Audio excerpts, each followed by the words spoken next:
Hello, Fightful Faithful. It is I, your ghost host with the most. I can't even do it. Kate, whatever you want to say something. I don't know. This is your NXT post show for Tuesday, October 24th. This was Halloween Havoc, part 1. Spooky booking abounds, but some really good in ring and some okay stuff on the booking front. But per usual, the bad stuff is just the worst. But we're here to break it all down. We're here to get sour. We're here to read your super chats and humper chats that you're sending in. We're here for your Fightful Select subscriptions. Basically, if you want to send us money, we're here to take it. Now, you can get a lot of value on Fightful Select with that money for that $5, the best $5 in the biz. Holy cow, is 2024 a big contract year in pro wrestling? You thought it was just Will Ospreay? No, my friends. Plenty more where that came from. Several WWE wrestlers who have not been offered extensions yet. So much more of that on its way, and so much more news at FightfulSelect.com. And you get Santa Blind with me and Alex, because Alex doesn't watch the Saudi Arabia show because he has principles, but I am an amoral little creep and I have none. So I watch them and then I describe to him what happens. Yeah, it's good. It's a good time. J.S. Brown apparently. J.S. Brown has never heard of costumes or Halloween. Even so, yes, I'm dressed up as Von Wagner. Get it? And I'm Roddy Strong. Neck health is important. But I looked for the little glasses, but I couldn't find them. It's Halloween puns this week and next week. So if you think of one like, darn it, I should have done that pun, you can save it for next week. But if you think of it during this thing, then get them in. Why not? Let's do that.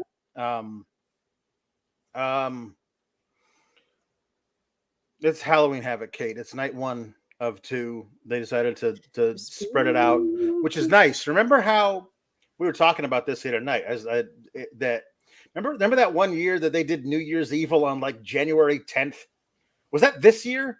So I'm very happy they didn't do Halloween Havoc on like November 4th or like the following weekend, because you could never put it past these people. Yeah, we were like, spring is in the air. It is time for New Year's Evil. That was a weird call on theirs. And they also did Halloween Havoc in November last year. Yep, I believe they did. Yes, because where I had a mop on my head. Yeah. This is at least 2-parter, and part 2 is on Halloween. Alex. Part 2 is on Halloween. That's where like the idea. The good costumes are coming. Right. The good stuff. Yeah, that's the good stuff. Provided I can find the wig. So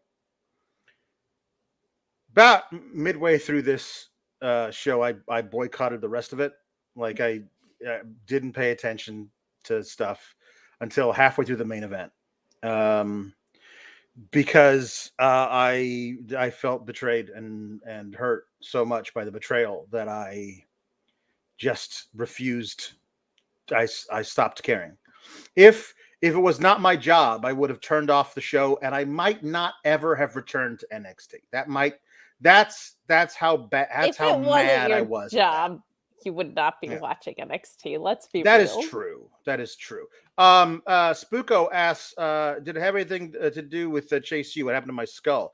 A couple of things made me bash my head against a wall a few times, so I may have brain damage. That might be it.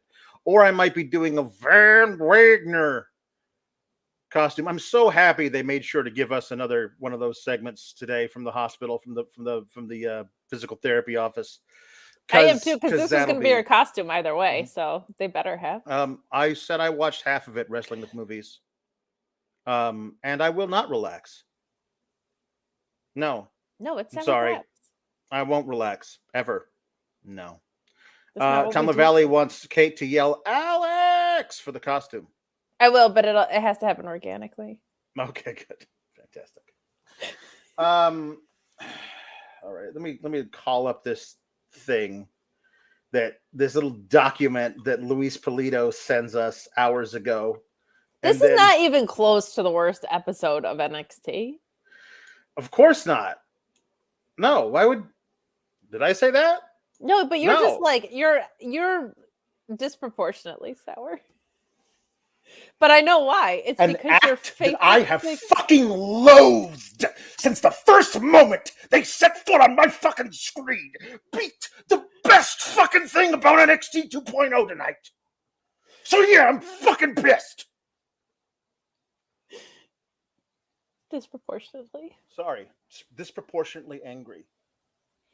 Acting. Just oh. It's made so much better by your head gloss. Yeah, it should be. I feel like it's good because it's going to keep my brain from exploding because I wrapped it a little tight. So I kind of maybe it will. That we'll makes see. me angry too. Stay tuned to find out if that works. Paul Elizabeth says, "Greetings, SGS, but no joy for Fillings fans now. Always nice to get run up and done up by the 6th seed in the playoffs if they then go on to get to the World Series." Look, there's no nice good situation for me here because last time the Diamondbacks were in the series, they defeated the New York Yankees right after 9/11, and the greatest pitcher to ever walk the face of the earth. Yeah. And I now have to watch Luis Gonzalez highlights that make me hurt in the heart. Yeah. But it's always fun seeing the Phillies lose. Yeah. Chi-Town Spurs is confused if you have a Roderick Strong neck breaks or a Christian Cage turtleneck, but bravo either way. It is a Roderick Strong neck brace. If it was a Christian Cage turtleneck, it would be black, and you would, just cut off at the sleeves. Mm-hmm. Yep. Meat Norma says, "Thanks to all my Knights of Meat Castle, Kate, I bought spinach, asparagus, and corn. No idea what to do. Please help.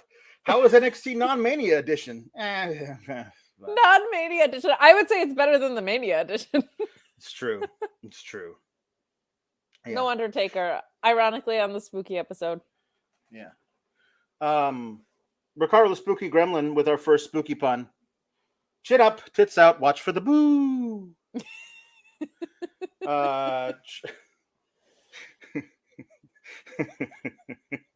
True Infamous says, "Classy 5 nights at Freddie Blassie's," which is very, very good. I like that. So I like that a lot. True and Tom LaValle says, "Colt Chupacabra Cabana." And Robert Lyle says, "Three from Hell in a Cell," starring Hurt Mangle, Hannibal Lesnar, and Death Mullins. Death Mullins. Seth Rollins is Death Mullins. It's very good. And Robert Lyle says, Beetlejuice Robinson. It's very good. That's very good. Mm-hmm. Electric Mayhem says, "The Blair Davenport Project, Killer Crosses from Outer Space, Mr. Bandiduke, and Evil Uno Dead." All very good. These are all very, very good. All right. There's a band called New Year's Day that played a Halloween song. It did give me straight up vibes of the old Triple H NXT.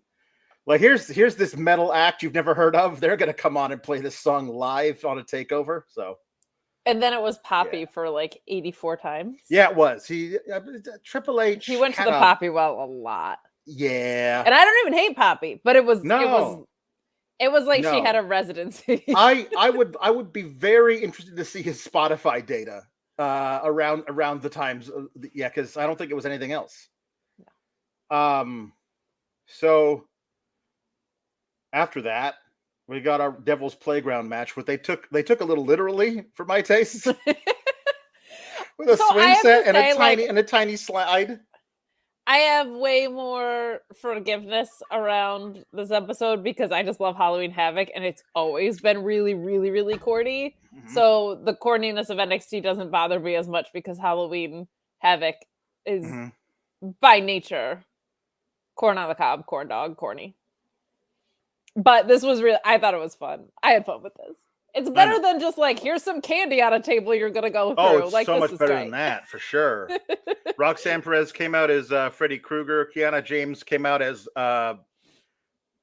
sexy orange and black lady. Like, she could have done something. Come on, it's Kiana James. She knows all you have to do is put on lingerie and animal ears. Do a sexy thing. Do a sexy devil. Do a sexy accountant to switch it up. Do a sexy accountant. Just wear what you wear normally to the ring and be a sexy accountant. Be an accountant instead of merge. Merge, I say. But I'll say I thought she looked really good tonight. Her and Roxanne, I thought, had really good chemistry. Yeah. What did she put her through the table with? I can't remember, but it looked good. Mm-hmm. It looked really good. She's great. Like, if they could get out of their way with the stories, they have a really strong women's division from a rank standpoint. Right. Like, and some of the characters are finding their way. We'll talk about what happened to the main event, which was obviously a huge upset. But like, I think how good Kiana is gets lost in the fact that she was in a Hallmark rom-com for like 8 months, and then she's been carrying around paint in a bag. She can just wrestle. But it's like, not she's paint. great. It's just it's other things too. She pulled out a laptop and broke the laptop. Oh my god, maybe Roxanne's she's a poor musician. I mean, does the laptop have whatever it's called, GarageBand installed on it? Maybe. It does. It has Pro Tools. She's layering things. I was a wedding DJ for about 7 months. We're not talking about wrestling the rest of the show. I need to know everything about you being a wedding DJ. I finally graduated to being able to be the lead DJ on weddings. And then my daughter was born. I got the job, found out my wife was pregnant like 4 days later. And then it was like, well, we got through the summer where I was like training, which is just, hey, can you go move that amp? I'm gonna sit here and snack on food and watch you move an amp. And I was like, when do I get to be the guy to point out the amps to the other people to move? And it turns out after about 6 months. And then finally I had my first ever lead thing, did pretty well. The bride and groom loved it. And then I was like, yeah, I can't. I got a newborn. I can't be like leaving every going weekend out to like, to go 2 in the do morning stuff. So like, yeah. But anyway, I remember things being on laptops, musician. Sure. Okay. Anyway, I meant to say magician because she kept pulling different things out of the bag. Also, in the bag is a brick. Apparently, we never see the brick. What we see is after Roxanne Perez hits the pop rocks on Kiana James onto the bag, we see her reach in and pull out little pieces of foam rubber that have been spray painted red. Like, it's supposed to be that she pop rocked her so hard onto the bag it broke the brick, but she dropped them and they bounced everywhere like foam rubber and not, like brick. And it was just, I don't know. You could have just reached in there and pulled out an actual whole thing. You didn't have the pieces because it was weird. I'm dying for the moment where a referee pats down both competitors, like to check their like knee pads, but Kiana James just has this bag that no referee ever checks. No, never ever checks it. Nope. So I'm waiting for that moment. So yeah, Kiana. I mean, Roxanne won. Good. They seem like, is this going to be when she finally comes into her own? Says Vic. When she finally stands up for herself. This is a former NXT Women's Champion. Like, you booked her into the ground since then. But she has. But the idea finally comes into her own. She was the champion. Like, she beat a woman who had held the damn title for a year. I know the reason she did it was because that woman showed a little too much nippy nip. But come on. Like, let's not completely rewrite history here. She was the champion. Don't treat her like a little baby girl now. Once you made her the champion, you can't make little baby Roxanne, she was able to do it all by herself. What a big girl she is. Don't treat her like that anymore. But she's a former champion with anxiety, which means she's incapable of anything. Yeah. Match was really good. They have it's kind of smashing our head against the wall to the point where we need gauze on it with Yeah. what are we doing with some of these women? And what are we doing with some of the talent in general? Like, that's not just specific to the female roster here, right? Like, I'm so happy for Lyra because she's great. She's really, really great. She had an amazing match with Becky tonight. But, like, you gutted Tiffany Stratton for nothing then. And you did that with Roxanne for the indie thing and the Tiffany thing. Like, if you're not calling people up, there used to be, like, this disconnect with the creative with the handoff. And now it feels like there's a disconnect with the timing. Like, it feels like, all right, we've made a star out of this person. And they're like, great, they're going to sit there for 7 more months. Well, like, where it used to be, we've created a star with this person. Great. They're a different human being on the main roster entirely. So this was a really great match. Is Roxanne going to win the title again? No. Okay, well, let's call her up then. Call her up then. Or let's have her feud with Tiffany, right? Like, they do a really great job with women's wrestling and the amount of TV time they get. It would be great to see some of that feel more important with either a secondary title or those tag titles floating around. Like, they've got to find something that makes it feel like those programs are elevated, because they sincerely do a great job. There's more women's matches than men's matches on a couple of these cards of late. Like, it's great. Luis brings it up. Shotzi was Pinhead. Scarlett was Marie Antoinette, and all Shotzi did all night long was make Scarlett look bad by comparison with her costumes. Like, that Pinhead one was otherworldly. Oh my goodness! And like, yeah, it was a nice wig and everything, but I don't know what that dress was from Marie Antoinette. But I'm assuming that's who she was. Famous beheaded lady. I think with Scarlett, they were like, the spookiest thing we can do is put clothes on her because she's just so hot. And then the second time, Shotzi was Edward Scissorhands, which looked great. And then she was like, I am sexy vampire. Isn't that what you are normally? Isn't that literally what you are whenever you deign to show up? Whenever they book you on SmackDown once every 4 months, isn't that what you are then? Is sexy vampire? A witch, not a vampire. Completely different. No, we got Scottish witches. Those are witches. She is. Yeah, but you called her the hot witchy woman. Skills. You know what I mean? Yeah, but she doesn't have fangs. Yeah. Anyway, have fangs again. They did a few costume changes and whatever. The one at the end was fun when they were the shining. Yeah. Gals. They like moved in sync. Yeah. So Shotzi crushes it though. Like, yeah, she's great at this. And Carmelo Hayes gets interviewed by Vic Joseph. The elephant in the room. Got to ask you: are you the one who took out Trick? And they did ask Baron Corbin later in a different interview, but it does feel like, because listen, it should be Carmelo, because he's the only one who has a real reason to do it. He has a connection to Trick.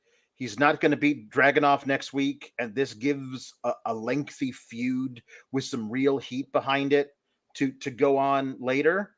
But with the way they're literally have giant neon flashing signs pointing to Carmelo Hayes over and over again tonight, as though he is the guilty one, I will be disappointed if they make him be the guilty one after all of the obviousness that they are putting out.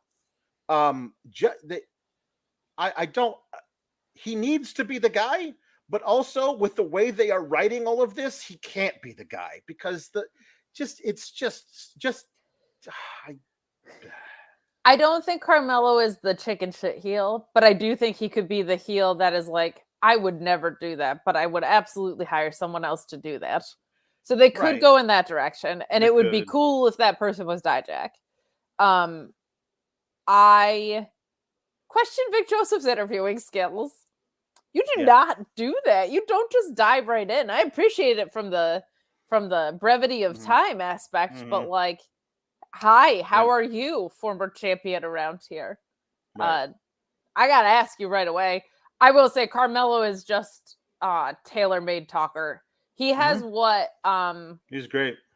What Edge has, and that it just always feels so natural. Like that's one thing, other than when Edge was put in Judgment Day. Yeah. But like, yeah, it just sounds like a human being talking. And at NXT, we really rarely get that. And Carmelo brings that to backstages, sit downs, in-ring promos. Like he just sounds like a human being, which is always really refreshing. For me, it's my favorite type of promo. Right. Obviously, you guys know who I like: Kevin Owens, Eddie Kingston. Yeah. Like that's for me. I like those sounding guys. So this was just another example of that, where I was just like, God, it's nice that he just sounds like a person. Right. I mean, I like your idea of like the twofold thing, that it was Dijak who did it, but Carmelo put him up to it. Paid him off, maybe, but put him up to it. Like, it helps us both. We're both in this fatal 4-way. So I can't be seen around him. He can't know it was me. So Dijak takes him out. Trick fingers Dijak for it when he comes out of the hospital. And then they have a thing with Trick and Dijak. And Dijak then, after losing the match to Trick, gives up Carmelo. 100%. Like I like that. From it? That's good, fun, right? That's a through line. It gives us a quickly like, oh, it was Dijak who did it. Oh, but we all thought it was Carmelo, but it was actually Carmelo just put it. I honestly like that. But the people who are like, well, what if it's blank? Like Luis is like, watch it be dumb because they hate us so much. Like it can't be, because if it's anybody who doesn't have a stake in that fatal 4-way to get to the main event of Halloween Havoc, then it's so far out of left field that I don't want it anymore. And it also should be, not for nothing, like it should be a heavy. Like it should be someone of Dijak's stature and poise. And like Dijak, I said this on Twitter because I thought about this last week. Dijak as Carmelo's heavy is a super fun idea, but Dijak has a great personality, and heavies are generally lumbering idiots. And I don't want him to be a lumbering idiot. I think if you can find a balance there, that could be something that's very, very fun. Like Dijak as Carmelo is like the blend of cocky where he can back it up, but like having a heavy in tow is not a bad idea for that guy. You know what I mean? Like, and I think it doesn't have to be like he does all my dirty work, but them as a duo, I think could be a really fun way to go about business. And I think it's something you could take up to the main roster. The chat no is one's ever saying going to get called up, Wesley, and that Corbin brought him up. I did not hear Corbin bring up Wesley. Where's Wesley? Well, he quit. He quit and he left. He left with his wife, and I'm assuming that he's the same place Cora Jade is, at a breast augmentation clinic. Wait, no, that was not at all what I meant to say. Wesley is waiting for his main roster call up somewhere. He's waiting at his house. That's where Cora Jade is, I'm assuming. They left around the same time and have not been seen since on NXT. So if Wesley comes back and he looks like he's a cup size bigger, I'm just saying. Like it's possible. I don't know. If it's Wesley, fine, but they're gonna have to like give me some ways that nobody saw Wesley sneak in, take out Trick, and like sneak back out again. Well, why do you like? No, I like my idea better. I generally like my own ideas until Alex makes them even better. Then I'm like, all right, whatever. Dragunov get interviewed. Dragunov's amazing. He's the best. I love this guy so much. Yeah.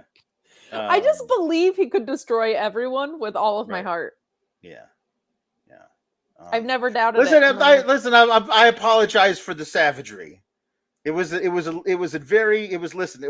low hanging and busting out fruit, and I had to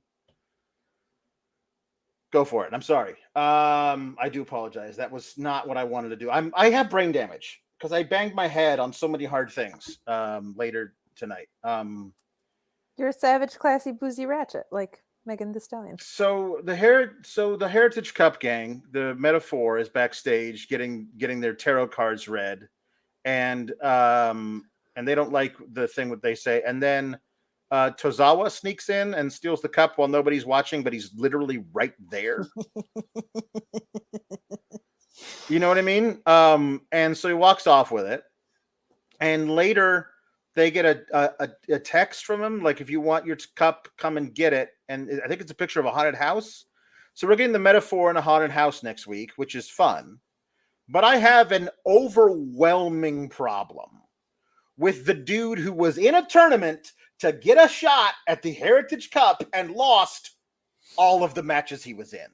Then leapfrogging everybody else in that tournament and getting a title match. If that is what is happening, if after Noam Dar gets his thing back, Tozawa gets a title match, I'm sorry. Fundamentally, I cannot rock with it. It's Halloween Havoc. I'm assuming the haunted house thing happens next week, and then after that, we're going to get the title match. At that point, Halloween Havoc logic no longer exists. Yeah, but also he stole it, and the last time someone stole it, they got a title match. So you can either win a tournament or steal it, and that's how you challenge for the Heritage Cup. It's probably on their little rule book.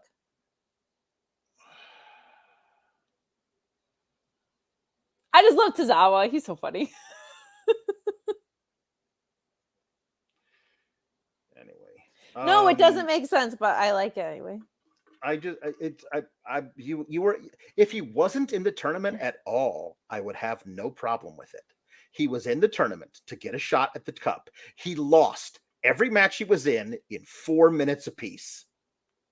Okay, but who else was in it? The Fraser already lost, right? He didn't have his. No, he didn't have his. He lost the tournament, but he didn't have a shot afterwards. There's a bunch of people who won matches in that tournament. I believe Akira Tozawa, and Charlie Dempsey, I think, also lost every one of the matches he was in the other bracket. Everybody else who won at least one match in that tournament should get a title shot before Tozawa or Charlie Dempsey. I'm sorry. But most of them are doing other things, is my point. Joe Coffey's not. I mean... Also, yes, Feeling Dreepy brings up a very important thing. We were led to believe last night by a phone call that Jakara Jackson was having her arm amputated in a hospital. And apparently that just didn't happen. I'm starting to think Noam Dar exaggerates a little bit. Are you getting that vibe? I'm getting the vibe that Noam Dar exaggerates. I'm getting the vibe that Noam Dar may not be the most trustworthy dude. Yeah. I mean, that's a strong statement. I think I think he's a little dramatic. Yeah. But the only way for us to find that out is if I get to hang out with him and we're the Metafy. Which is the thing that you want the most. It is the thing that I want the most in the world.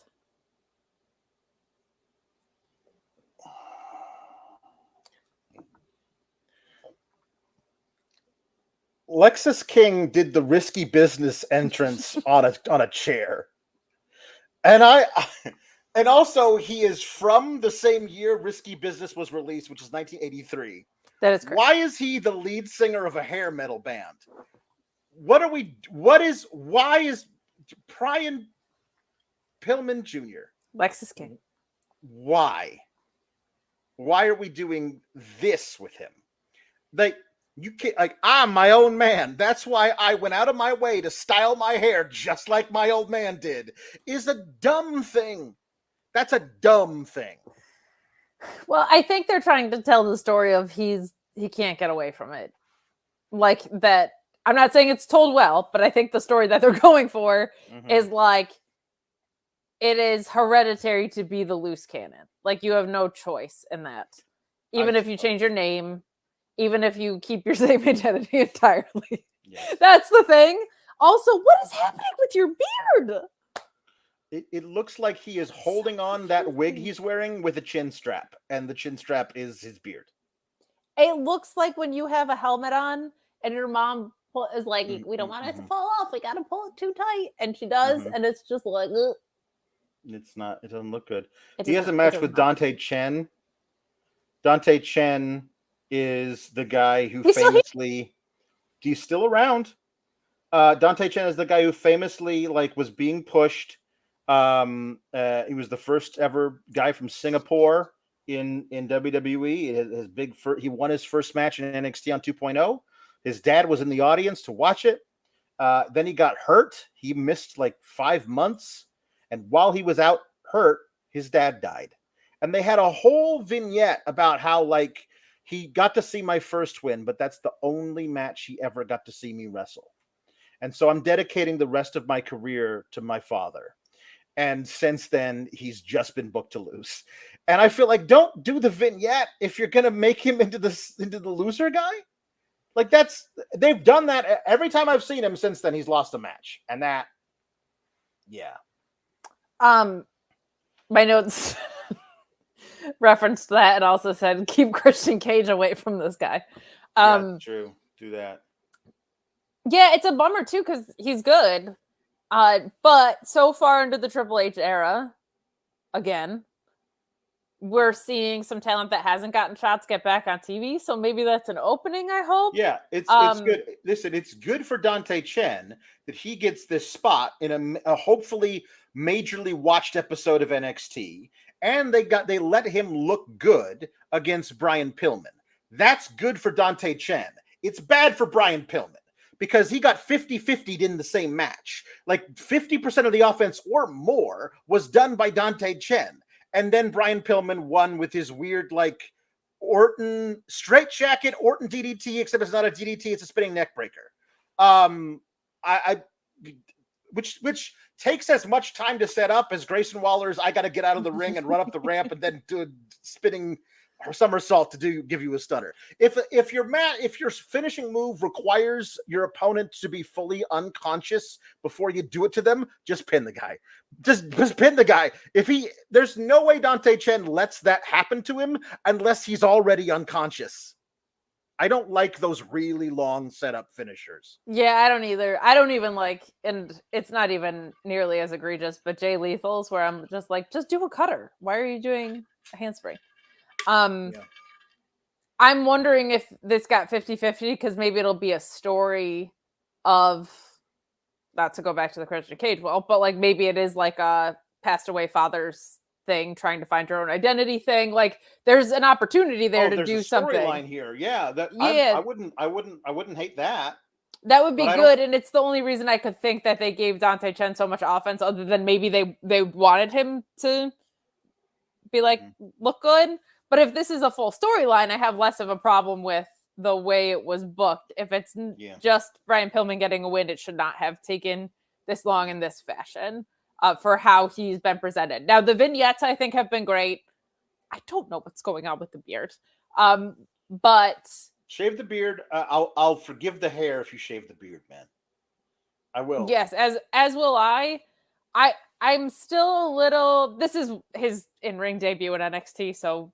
all with a grain of salt on this, but it doesn't feel like the reason I kind of liked what he was doing. I didn't love what he was doing at AEW and MLW, but what I did was his moveset felt very different than the persona of his dad. Yeah. And if they're going to this loose cannon well, which I actually really like the story of, and I think the vignettes have been good to support that, his moveset doesn't necessarily lend itself. So there's going to just have to be some changes to that. That's a tricky thing for wrestlers to do, but I don't know if Brian Pillman Jr. ever fully got that foundation in place. So this might be a good use of, say, a developmental brand to help you find those kinds of things.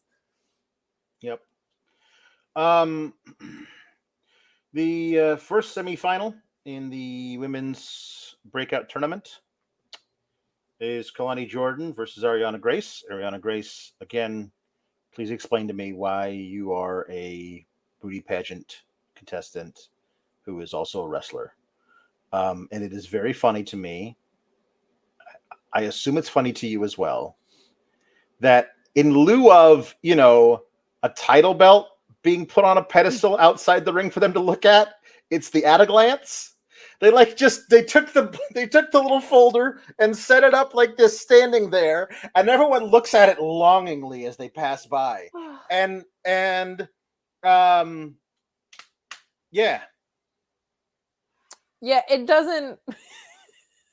A portfolio doesn't like ring the same when it's $20 from Staples as say like the Heritage Cup, which is the size of a toddler, or a belt or whatever. Arianna Grace, I liked better last week because she did translate it a little bit to what was in the ring. When she doesn't have a promo, it makes less sense. She's got the character aspect down though. Like she's good at that part. Right. The right person went over here. This is a rare instance where the tournament got booked properly. Thank goodness. This one needed to, especially with what we saw in match number 2. I don't like being super negative, but it was clear who should be winning both of these. Right. And yeah, Kelani Jordan looks good, man. Like she definitely still needs she's got some training wheels on that you can read, like, but she's got a lot of the fundamentals down and she looks great. I saw somebody who wasn't me complaining about Arianna Grace. Why is she a beauty pageant contestant? Why is that person someone that wasn't us? And somebody was like, I'll bet you love Toni Storm though, huh? And I did not reply to this, but I wanted to. It was like, A, there's no comparison between Toni Storm and Arianna Grace. And B, Toni Storm is a confirmed crazy lady. That is why she is also a wrestler, because she thinks she's a starlet from 1940 or even earlier. She's doing silent films and also is a wrestler because she's a confirmed crazy lady. I don't get that vibe from Arianna Grace. I get the vibe of I'm a comedy beauty pageant contestant who also is a wrestler for no reason. There's a very big difference. So the Toni Storm thing too, this whole break came from a specific promo where when she lost her title, she said, "Am I not enough of a star for you anymore?" Like this all stemmed from the title loss, which means it stemmed from something specific in wrestling. NXT is just like, you're the zany character. We're going to try and translate it to the ring. If we get to the point where Arianna Grace's beauty pageant talent is wrestling, I will have more leeway for this down the line. If you are an idiot who has to use whataboutism when somebody asks a question online about a wrestling program, please block me right now. Spooko saying, nothing is stopping me from stealing that contract folder. Put it in a briefcase, LOL. Or, I don't know, like... Kiana James should walk out with it. Listen, Kiana James should walk out with it, because as we've seen in WWE, if you have a contract, you can just sign your name to it. Even if your name's not printed on it, you can sign your name to it, and that's legally binding. So, like, Kiana James should walk in, take that, sign it, and get a title match. Or John Cena should come to NXT and do it, just like he did to Finn. Kelani spent, I'm going to conservatively say, a minute and a half after she won the match, standing next to the contract and just, that's going to be mine. Oh, next week. We went home 47 seconds early, and now I have nothing to do but stand here with my contract. For her, because she was just doing what she was told to do, but they should have cut away from that way earlier. I used to think Kelani Jordan was winning, but spoiler alert, with the end of the show going the way it was, I firmly believe that she will not win the tournament.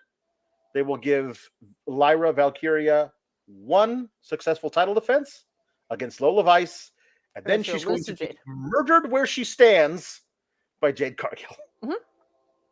So that'll be a fun thing to do with both things. Kelani Jordan had a Spider Gwen outfit, which was it was pretty cool. I like Halloween Havoc with that stuff. Like that's for Kate. The corniness is for me. Kim Gray says playing too much off of Arianna Grace being Santino's daughter, Santina's niece. Wink, wink. Yeah. It was just like an entire insult to women's wrestling, so I can't. I know. So like, it's not a good thing to bring up again. Not palatable for me. Nope. K Bills says, my main issue with the breakout tourney matches, it exposes how green the talent in them are. You can tell the matches are rehearsed for like a week. And if there's even one communication, the whole thing falls apart. The breakout tournaments used to be people breaking out into NXT who have had years of experience on the indies. Now it is a breakout tournament. They're wrestling their first ever televised match in the tournament. It's a different kind of thing, you know. Sure, and it wasn't even that long ago, right? Like Carmelo and Odyssey Jones was great. And that was only the last men's one, right? So this is a new direction for it that isn't wonderful. I'm intrigued to see what they do with the men's one. I'm hoping Cody Rhodes comes back and tells us all about it. Okay. This is the reason why I'm wearing this. Okay, let's talk about it. Von Wagner's using a walker, walking through his physical therapy. He's got the thing about the Von. I thought he was in the hospital last week. This is a like a physical therapy place at a strip mall. So how does it? Is he released from the hospital? And he gets to like does he use a walker to get here? Does he take the bus? Does he gauze himself every morning when he wakes up to change the wounds? Change Maybe the dressings his on his therapist wounds? who he was insinuated to be sleeping with helps him out. That was a long time ago. Remember that? I hope they're still dating. I hope they found love. That would, you know what? That would be the most like I liked Von Wagner ago. if he like followed through with that. Stone shows up, and it's like, "How is he? He's progressing, but slowly," says the physical therapist, and he walks away. It's like, "Hey, Roberts. Hey, Stone. What did you do that for? I just wanted to come here and check on you." No, I mean, why did you ask for a match with Braun Breaker? He's gonna kill you. It's like, yeah, I know. But if I have one chance to just slap him in the face one time, punch him one time, it'll all be worth it. Nobody gets to do that to my friend and get away with it. And then he keeps talking, and then Von goes, "Hey, Stone, wait a minute. Did you just say that I'm your friend?" Like, yeah, you're damn right you are. Then Von Wagner does this smile.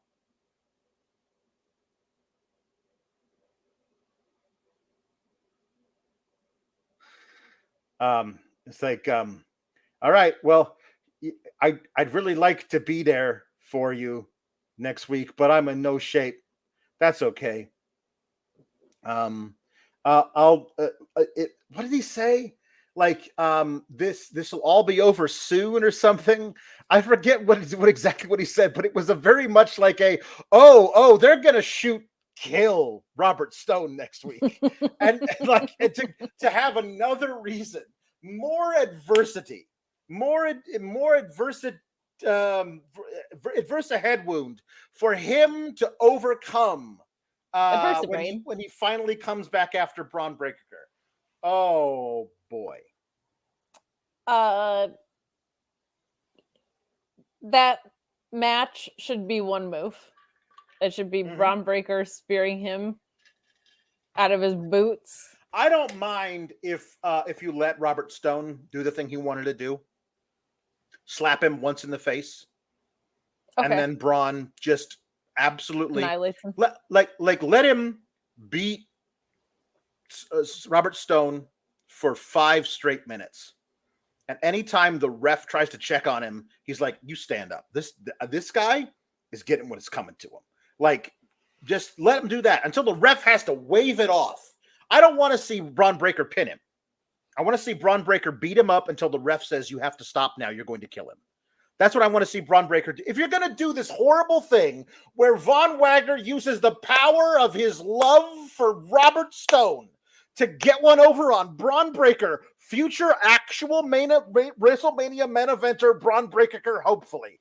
If that's what you're going to do with this story, then you got to go all through with the next chapter, which is Braun Breaker actively murders Robert Stone. I want to see Von Wagner go to the funeral of Robert Stone. That's what I want to see. Before Von Wagner gets his shot at Braun Breaker, there needs to be a full-fledged funeral for Robert Stone. We've seen Tony D'Angelo have those before.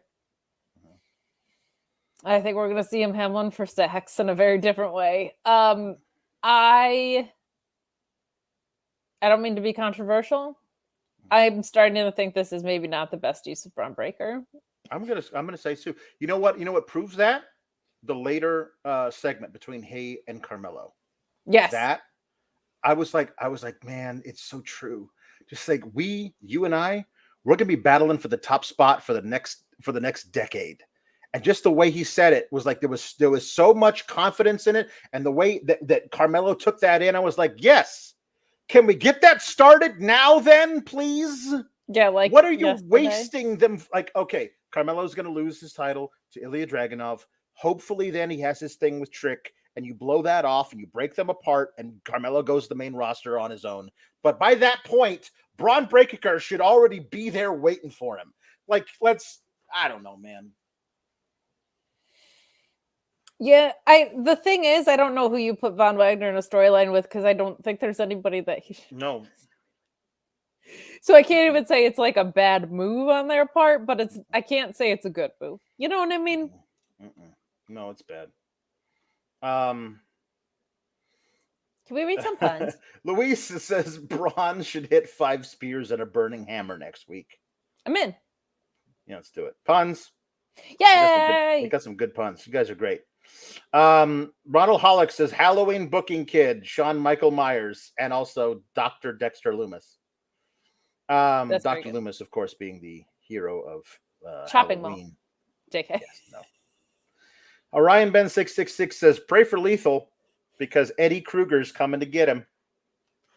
Hey, partner. Eddie's coming for you. Eddie Kingston, horror movie villain. I would watch that movie. He just going around calling everyone partner, ripping promos on people with gasoline. Oh, yeah. Orion Ben says Twisted Techno Team Transylvania 2000. Guys, so we do this other show on the Know Your News Network called Get the Flick Out of Here. And it's Schlocktober. And last week we reviewed a film, a picture called Frankenhooker. And this week we're reviewing a film called Chopping Mall. And when I tell you, I cannot wait until Christmas so I can get my revenge on Alex and make him sit through some really bad Hallmark movies. I am there's a Netflix movie coming out with Heather Graham and Jason Biggs and Brandy and other relics from 1998, and I'm gonna have to sit through that because I made you sit through 75 minutes of. And we talked about this, and I said sometimes spooky season isn't in October at all, my friend. Sometimes your worst nightmares are gonna be around the holidays. Thank you. Jackson Dean, don't worry, she's just neck strong. Kate, what happened? Are you okay? No, she's just neck strong. It's fine. I'm just neck strong, like Roddy. I stand with Roddy Strong. Lieutenant Photo says pyramid head of the table. That's a Silent Hill pun. True Infamous says power haunted house hobs. That's very good. Robert Lyle says Allie deceased. I think they're watching Dancing with the Stars. Robert says sorry, Allie. So that's nice. Electric Mayhem says El Phantasmo of the Opera. Lieutenant Photo says the Candyman Becky Lynch. This is a good insert. Clever Tegan Knox pun says Shricker Treakin' Knox. That's very good. Meet Norma says Resident Evil Uno 69 NXT parking lot.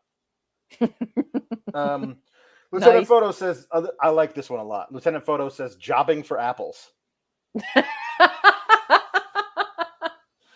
Better than jobbing for a hot dog and a handshake, let me tell you. Lieutenant Photo says Jack Perry O'Lantern. Jack O'Lantern Perry, or whatever. Ricardo the Spooky Gremlin says, whoop that trick or treat. That's a very good one. That was sitting right there, and I didn't even think of it. Well done. Robert Lyle says Stephen King of the Ring. Robert Lyle says Lance Storm of the Century. Robert Lyle says Texas Chainsaw Charlie Massacre. Oh. Lieutenant Photo says Nightmare Before Christian. That's just somebody who has a father that's alive. That's Christian's nightmare. Ronald Hollick says LA Night of the Living Dead. Very good. Robert Lyle says Clive Barker Boudreaux. Remember him? Robert Lyle says Terrifier Taylor. Terrifier Taylor. The Terry Taylor. The Red Rooster? Terry Fire Hulk Hogan Balea. Terry? Okay. I was just trying to if it's the wrong Terry. Maybe it's the wrong Terry. Terry Funk. Robert Lyle says, I know what you did last SummerSlam. I know what they did last SummerSlam too. They friggin' had Roman retain again. Lieutenant Photo says Pennywise Man Paul Heyman. Very good. Selector Mayhem says Paranorman Smiley Activity. Now all I'm thinking about is that movie and someone doing like the wiggle. Mm-hmm. Robert Lyle, I'm going to slightly augment yours, but I really like the original idea you came up with. I'm going to say it like this: Trick Williams or Treat Williams? I like that a lot. What was the OG? Trick or Treat Williams. Yeah, I think I'm with you on the edit there. Yeah. Just a whole come says finish the gory. And also American Nightmare on Elm Street. Finish the gory is so good because all I can think about is Cody saying it. Yeah. Mm-hmm. And his dumb presidential cadence. Make he always me uses. Earn it. Robert Lyle says Jack o' really Lantern like Perry. We already got that one. It was really good. Funny Rob Bebe says Gigi says wait. Giggity Dolin? Giggity. What? And Darby Myers.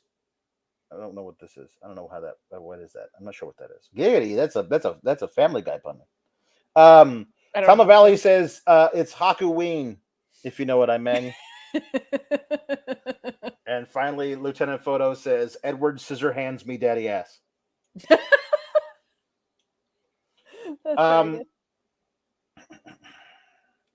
So Will Chisholm says, I love how Alex looks like although Alex hates to say nice things about NXT, it pops me.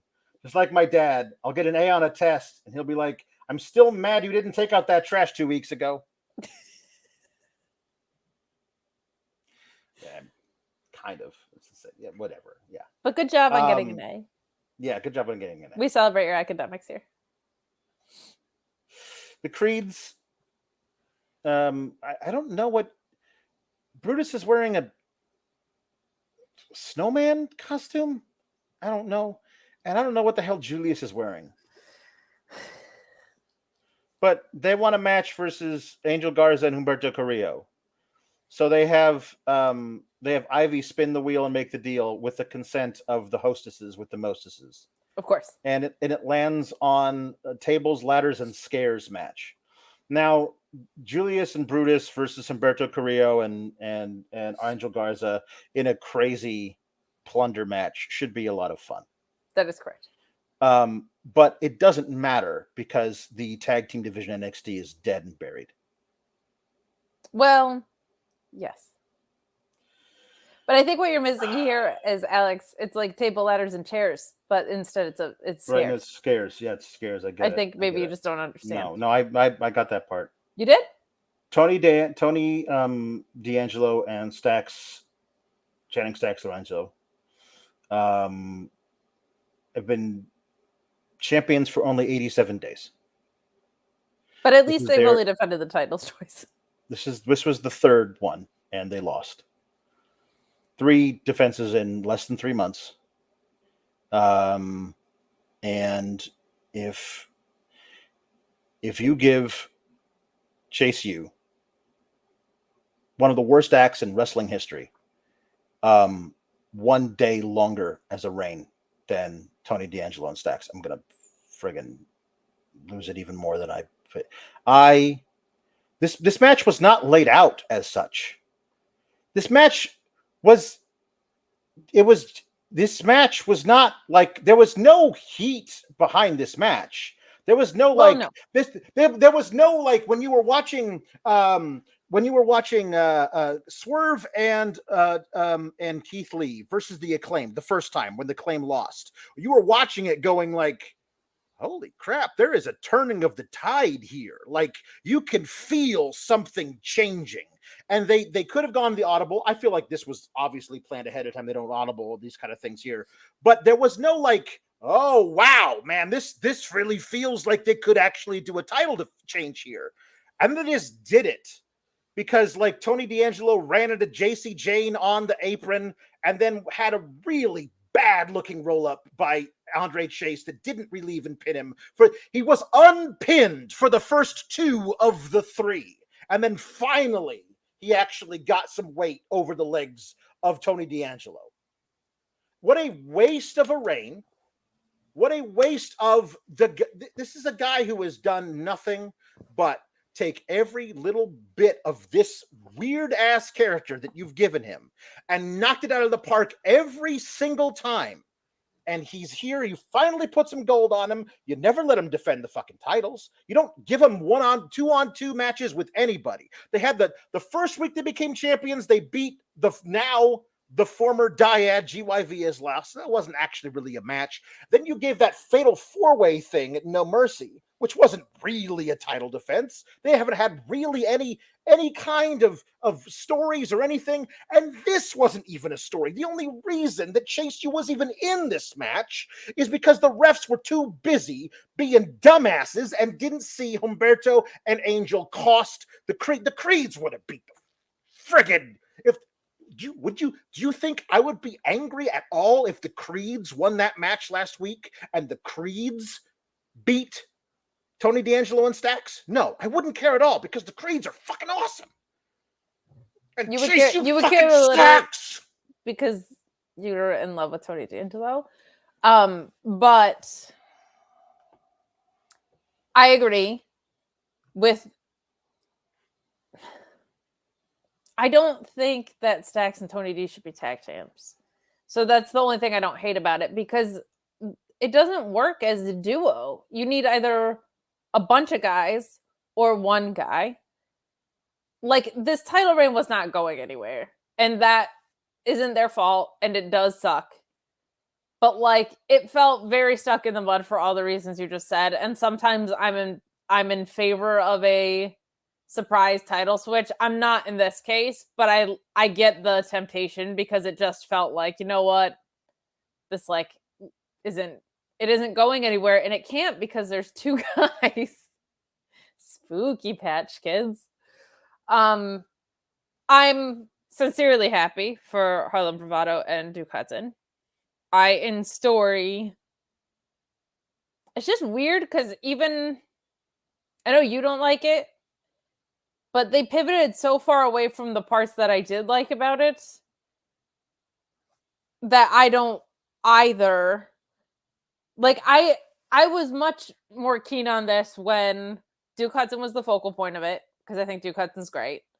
And it felt like Chase U was starting to make sense in a wrestling context.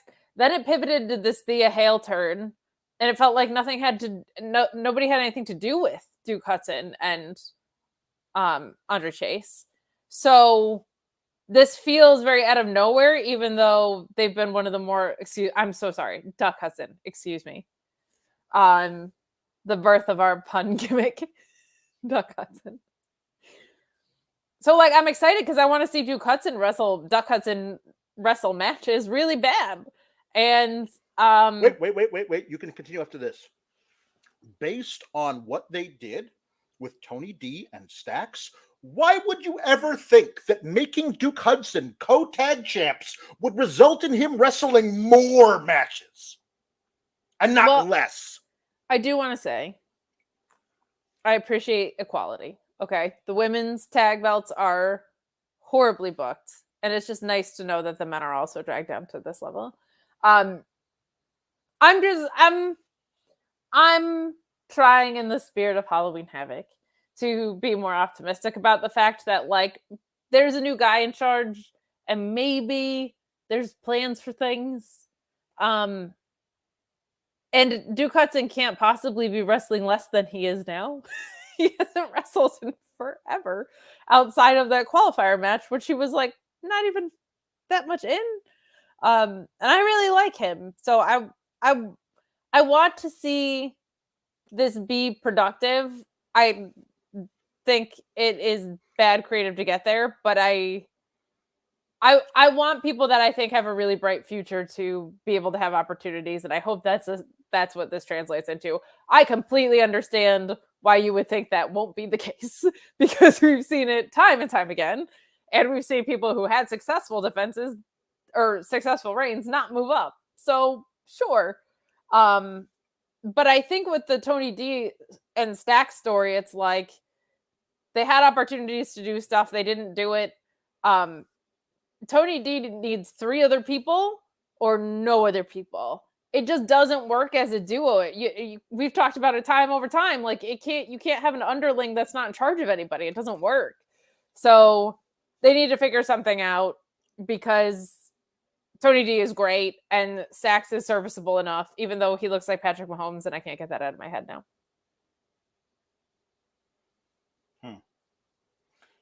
I've seen a lot of people who are like, even in our Discord, saying, but what if this means that Tony D is not in a tag team anymore and he's a singles wrestler and he's the one who dethrones Dom for the now Italian American championship? Well, then you would forgive it, literally everything. I would forgive everything. But guess what? They're not going to fucking do that. But oh boy, I'd forgive everything if that's the thing. If Dom lost to Tony D'Angelo, who embarked on a 400-day reign as the Italian-American champion, I would forgive everything else this company has done wrong, but they're not going to do that. You had me until 400-day reign. God love conservatively, him. Conservatively. Love him. I love Tony D too. I'm going to call it at about 100 days. I think we're good. A 400-day reign. 250. Come on, give me at least like 3/4. All right, I'll give you 3/4 of a year. I'll give you 3/4 of a year. Louise saying that since 2021, the only teams who have held the titles longer than 100 days have been Gallus, 176. And you have to go back far enough to 2021 to get back to when they were still known as this. Fabian Eichner and Marcel Bartel, who held the titles for 158 days. And they were so, great. There are no long reigns. I guess 87 days, that's a pretty long reign. It's close to 100. It's the lack of defenses. Ever have held that is ridiculous to me. It's the lack of defenses. Like, I can even handle short reigns, but you got to defend them. Especially when you've had multiple plays in that time. Yeah, it doesn't. I mean, like, especially just the way it happened. Like, they were like, there was no build to this at all. You're right. It was a qualifier, and they switched them. JC Jane tried to get Andre Chase to use a crowbar, but he wouldn't do it. Thea Hale was holding a towel the whole time, but behaving like old Thea Hale, like coked out, crazy happy Thea Hale, and not like broody, I wear leather skirts exclusively Thea Hale. Like, I don't. So people were like, oh, wait, she's going to throw in the towel. She's going to throw in the towel to get Andre Chase back. She's going to throw in the towel. And like, that actually would be a full arc of a character. But they didn't. That'll happen on when they drop it. Yeah, maybe. Because they can't pace anything. Like, that has to be a slow burn. Yeah. I don't think Duke Hudson and Andre Chase are going to be able to coexist. Spoiler alert. Somebody broke out the Mountain Dew Pitch Black.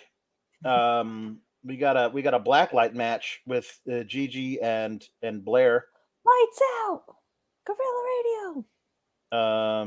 And that's it. I saw the finish. I was rage emptying my dishwasher while this match was going on. It was really good. It was really good. I'm glad. Blair Davenport just knows how to navigate a ring, man. She's really, really good at this. Both of them showed out. This was a lot of fun. It was refreshing to not just be like, the lights went out and then back on. Like, at least it was actually the lights were actually out. It was good. It was exactly what it should have been for Halloween Havoc. Both of these ladies, you feel like, kind of fit in the vibe for it, so that was fun. Yeah. But Blair Davenport has a very, I mean, they both do, but it just shows up with Blair a little bit more, I think. There's an assuredness of who she is in all of this. Yeah. And she's very, very good at delivering things. She's very good at pacing her matches too, which it can be a real struggle, especially with talent that's still in developmental. Her opponent here, not one of them, obviously, like a little bit further ahead. But she's just very in command of who she is in a wrestling ring and how to work a match. And this was great. These kinds of things, I think, are very suitable to women with their respective styles. Like it just clicked in. This was really solid. Would I say, oh my God, you have to check this out instead of rage emptying your dishwasher? I don't know. I don't think so. But it was good. Like the women's wrestling on NXT is good, man. Like it's good stuff. Yep. Blair came out as the kid from It and the Rain Slicker. And Gigi was Beetlejuice when Beetlejuice wears a cabbie hat. Yes. I'm sure it doesn't feel great, but the one clip I saw was Blair working over Gigi's back the entire match? A lot of it, yeah. Okay, because her reacting to being Falcon arrowed through a table, as though she had, I don't know. It did not look as bad as she was selling it. So I was hoping they beat the hell out of each other in this. Extra damage that led to that reaction because it wasn't like Tekker isolated, but they beat the hell out of each other. Like it was. Gigi kind of does the oversell in general, though, too. I will say. So Tiffany Stratton's getting interviewed. And then somebody shows up doing a really bad impression of Tiffany Stratton. Not nearly as good as yours, obviously. I'm flattered. Leave it to the professionals. Yeah. No offense. I don't know.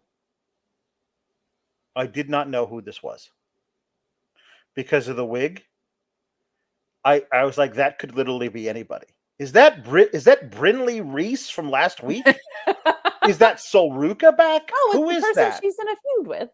I forgot she was in a feud with Horse Girl. Well, and I was like, oh, it's Horse Girl. Okay. So then they fought about being the impression, I guess. Tiffany did a good job of the like, okay, stop. Yeah. She did a good job with the. Yeah. All right, I'm fed up now. Listen, not everyone has the gift. Okay. No. And hers isn't even bad, but mine is. I mean, it's a 4.5. Yeah, and I think it was only supposed to be a 6, right? It's supposed to get under Tiffany Stratton's skin. It's just a little embarrassing for her when there's fucking professional out there on a weekly basis. True. Like, I don't. It's true. I mean, you can say it. We can say it. Like, look. It's not even a braggadocious thing. I just am aware of my strengths, and I do one impression, and it's that one. And then I do an original character, and I sometimes can do a Kardashian voice. That's it. Yeah. The other semifinal was Lola Vice versus Karmen Petrovic. Lola Vice won that match. Thank goodness. Yeah.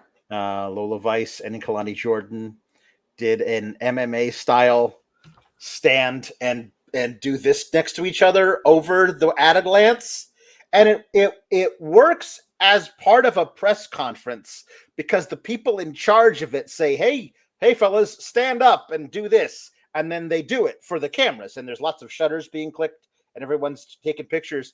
It doesn't work when the person who won a match earlier has to wander back down the ramp and then they stand there and do that awkwardly. It looks really awkward and dumb. It did look weird. I appreciate the effort because I do feel like those are generally pretty cool. Like when you have the standoff moment, this one is cheesy. And to your point, kind of because there's just like a portfolio. It looks like there's a planner. It looks like there's a planner on the table and it doesn't read as anything intimidating. Hold on. Next Tuesday, you say? Let me see if I can pencil you in. I'm free after 8 p.m. Ooh, stickers. Can you do 8 p.m.? Okay, good. Beautiful. this is why it's important to watch a lot of different presentations of things. This is something New Japan does extremely well, that NXT does extremely poorly. And you should see how it's done there, to see how this gets done authentically looking in the pro wrestling arena. But I like that they're trying to make it feel sports-like. I'm glad these are the two. Karmen's got some work to do. She was not fully ready for this spot. There was a really rough spot in the corner that just didn't look great. But she's super green and she's got a lot of time and development ahead of her. So I look forward to seeing her improve week over week if she puts in the work like so many of the other women that we've seen gone through. But this was the finals that we were hoping for and came to expect. They don't always give us that. So I'm glad they gave us that this time around.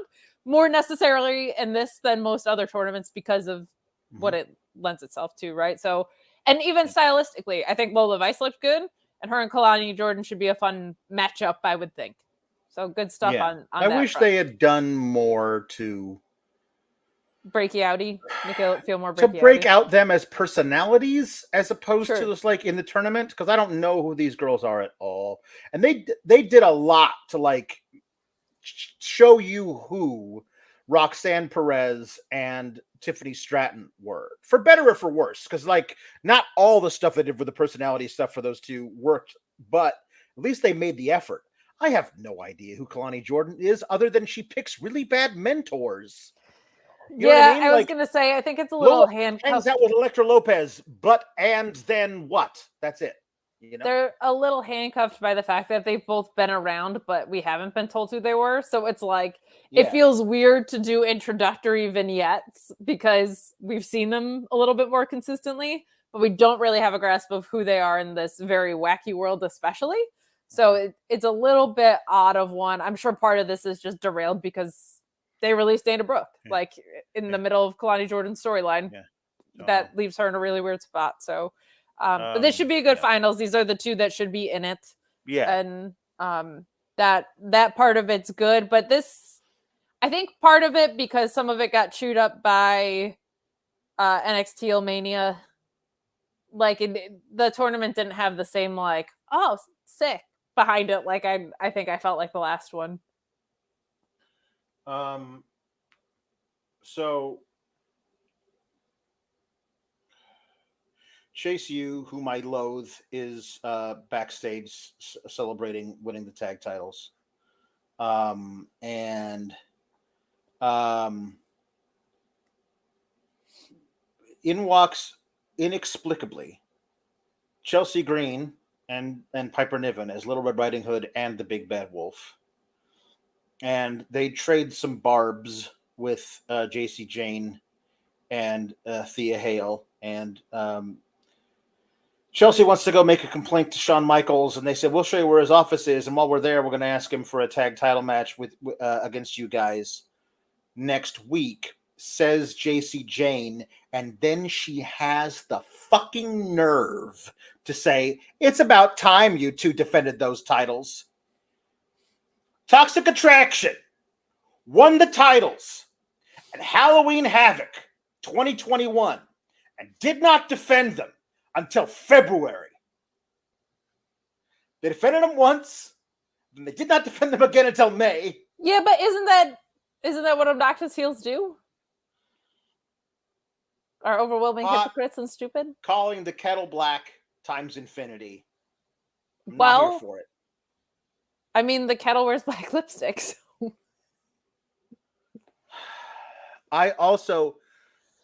They haven't defended the titles on Raw or SmackDown. Or SmackDown, yeah. No, it's annoying. Them.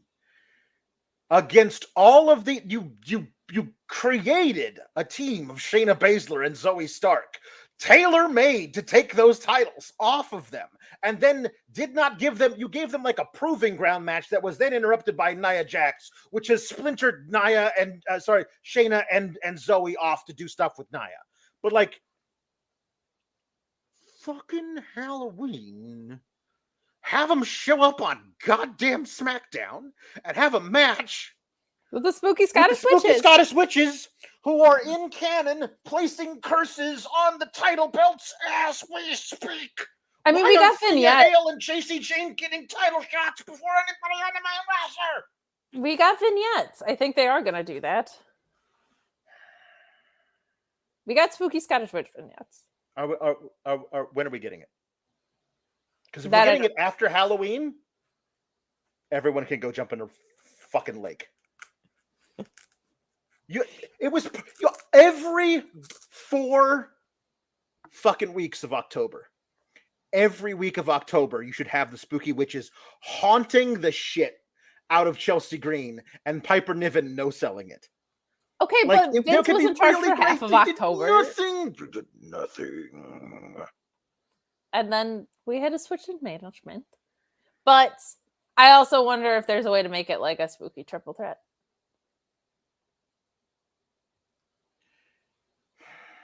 Of course there's a way to do that. Do you think they're going to do that? No, it's Halloween Havoc. I'm doing my best. Okay, fine. Listen, it would be very funny if the spooky Scottish witches showed up on Halloween. They should take out Shotzi and Scarlett and host it and enter the match. They were called up in June. They've had 1 match on TV on the main roster. The spooky Scottish and witches. Kaden and Katana have had 2. They're more NXT than they are main roster, and they haven't been there since June.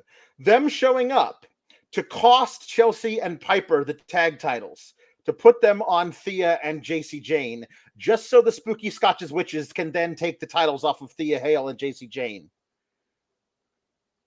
Perhaps. I just want them to win convincingly. They deserve it. Or have Nikki Cross get involved.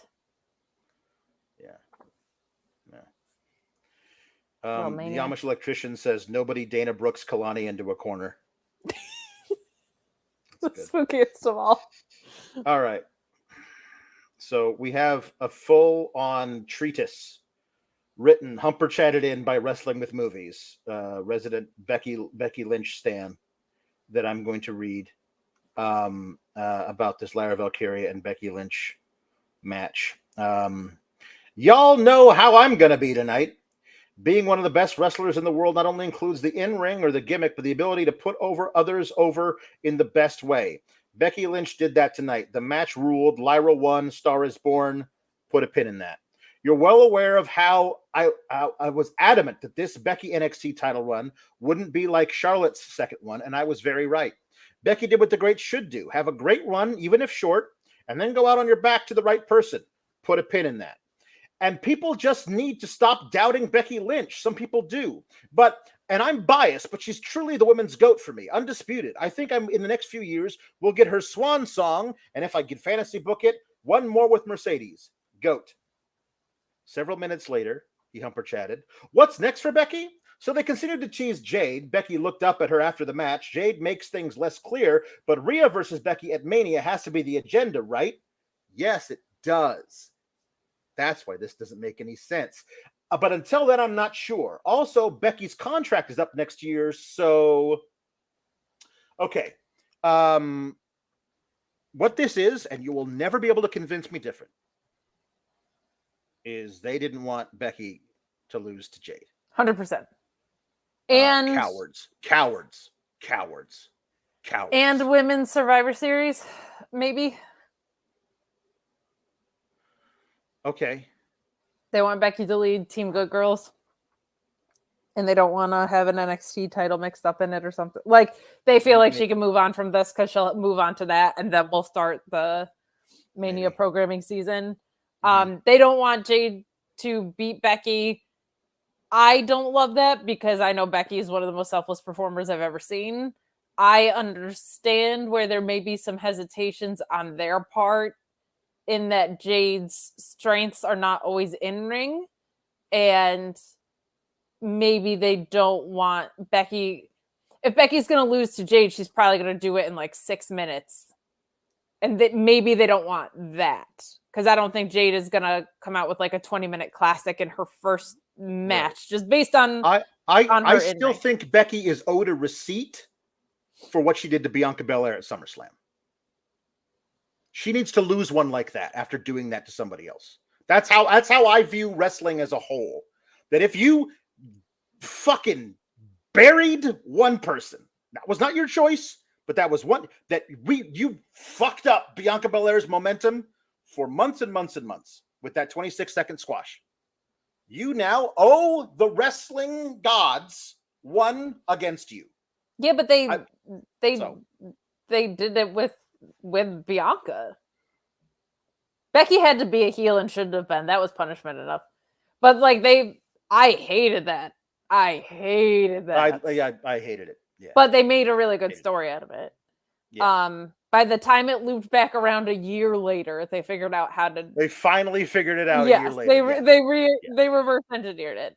And again, you could have done the exact same thing in 5 minutes, not 26 seconds, because it made Bianca look awful to lose. It made her look like a chump. Made her look like a chump. Totally. And Becky she's just a better face. Yeah. She made it work, but Becky doesn't. I don't see Becky like struggle with a lot. And those opening months of her as a heel were not her greatest hits. It got good, got really good. But whilst it's not what I would do, I would have Jade beat Becky. I get where they might be coming from on that one. And that I think Becky is, man or woman, probably one of their top 3 most prized possessions. Like, I kind of get it. And that's a big risk and a lot of pressure to put on Jade off the bat. I say do it. I say that's what wrestling's supposed to be. No, WWE is presenting her as the next big thing. You know Have what I mean? Her beat the current big thing. There's 100%. I thought the only reason that the character you are presenting on TV, every time she shows up, the character that WWE is presenting on TV, the only reason she would even consider going to NXT was that so she could beat the greatest women's wrestler ever for the NXT championship. Now that Becky's lost it, why would she even consider going to NXT? She should go and fight whoever, Rhea or Io. Or Charlotte. After Io loses to Charlotte, she should fight Charlotte.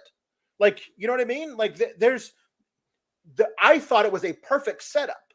Like, I'm coming for your title because you have it. I don't care about the fucking NXT title. I care about beating you for it because Jade wants to establish dominance. The character they are presenting is that. And I don't know.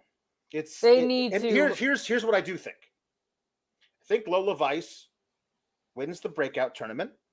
I think Lyra Valkyria successfully defends against Lola Vice, and then she gets a match against Jade. And Jade murders her where she stands.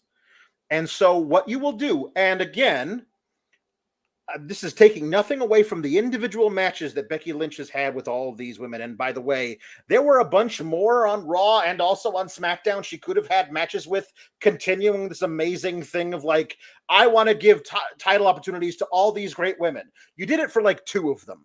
So like, we could have done a lot more if she had retained tonight. Okay. Sure. But you cut Tiffany Stratton's reign short to put the title on Becky. And now she's feuding with a horse girl for no reason at all. And she's dropped way down the card. She's not like, here's what they should have done. Lyra wins, and if Jade's not coming for Lyra, Tiffany should be right there going for this. This was my big thing. Becky Xia Li's not feuding with Becky anymore. Xia Li's got a match with Candice LeRae. So, like, that's what they're doing now. Like, she attacked Candice LeRae because now there's nothing there. Like, there's no title anymore. So who cares about that? So, I think that if they do what I suspect they're going to do and have Lyra Valkyria get one title defense in and then get murdered by Jade Cargill, well, then it doesn't matter that she beat Becky Lynch because then she's going to drop down the card.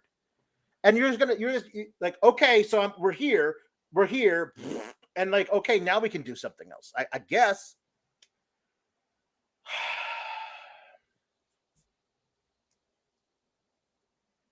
I don't know. The match, the what I saw of the match was very good. My stream did not sync up audio and video. So the video happened first, and then 15 seconds later, the audio happened. So I did not actually think that she had won the match until the audio caught up. And I was like, oh, okay. Wow. All right. That it just good for Lyra Valkyria. And it was a cool story that they told in the ring and told between the two of them. And also, I just don't know. I don't know either. It's an odd one. I think Lyra's great, and I thought the match was fantastic. I really do. The booking for the women's title has not made sense in a very long time. Very, very, very long time. Very long time. I almost want Jade to abandon her she's just stalking Becky. And honestly, you could keep Jade and Becky busy just doing that because Becky's not feuding with Rhea until WrestleMania. That's when she gets her match. So what do you do with her now? I thought it was a perfect thing, honestly, for her to have the NXT Women's title because it buys keeps time her busy and away from Rhea. And you don't have her lose that until like January, a couple weeks before the Rumble, and then we could actually start building her and Rhea. But doing it now doesn't make a whole lot of sense to me because you had a perfect way to keep them separated. You got to keep them separated until that particular moment. So, yeah. Yeah, I think I'm wondering if that's where, if they do a Survivor Series thing and Rhea's on one side and Becky's on the other, that might be like their hint before the hint kind of thing. You know what I mean? Yeah. Of like Becky leading the good gals, Rhea leading the bad gals, and like that's what they do for a few months. Mm-hmm. But this is just odd. Yeah. Don't be weird in the chat, please. Thanks. Yeah.